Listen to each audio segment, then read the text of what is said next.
going on here with Windsor, CT native and pro football star from the Washington Redskins, Chris Swaggy Baker. How you doing, man? I'm doing good, man. I'm tired right now, man. I see you tired. How is the training different from, going with Coach K and then coming in, doing physical fitness and everything like that? How is it different from the regular training that you do experience in the league?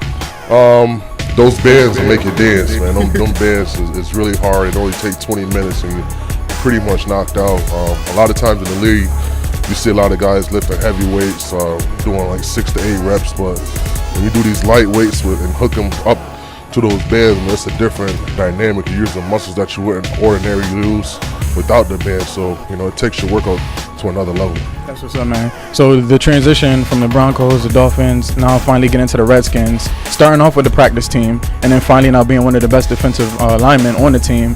What actually kept you motivated to, have patience and everything like that to get to where you are now? I always, prayed to God, and I always knew that I could be one of the best if I was given the opportunity. So I feel like a lot of times we want things to happen on our time, but you just got to wait on God's time. And the years that I wasn't playing when I really wanted to, I was able to learn from a lot of good veterans and really develop the way I was supposed to. And now, I'm in year 8, but I really only played like 4 years. So, I got a lot of years left in my body. So, it was a wonderful plan by God.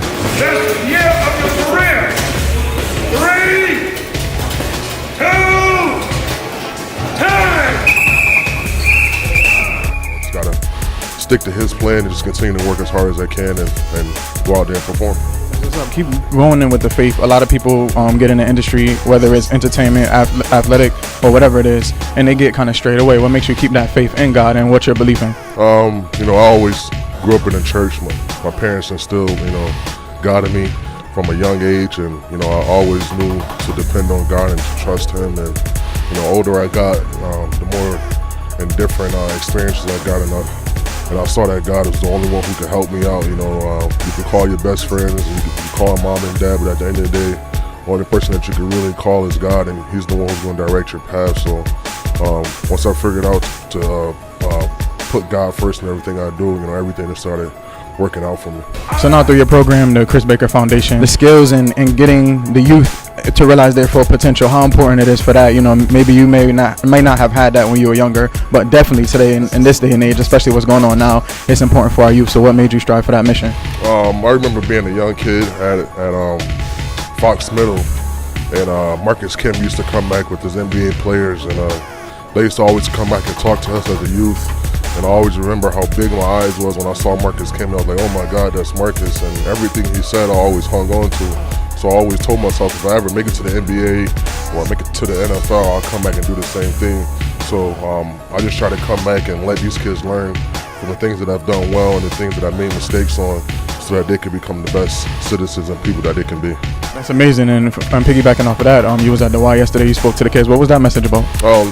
Just what I was talking about. I told them about my experiences at Penn State, my experience through high school, and how I really didn't pay attention to academics and getting good grades. And then I had a Notre Dame coach come. The head coach came because he was recruiting ASAP, and I had played against Weaver, and they got my film, and he wanted to come see what kind of person I was. Forget about the football. He wanted to see what type of character I had, what was my grades like, and that could have been my one and only opportunity. And he came and looked at my transcript, and I had like a 1.9 GPA. So he was like, "Son, you're a hell of a football player, but with these grades, you're not getting into Notre Dame, man." So I'm trying to tell kids that you never know when that one opportunity is coming. You never know who's watching. And even when I got into the NFL, they called my high school to see what kind of person I was. They didn't care about what kind of football player. They want to know what kind of character you got.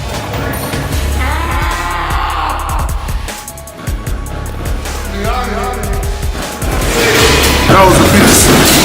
That was a beast. 6-pack coming in though.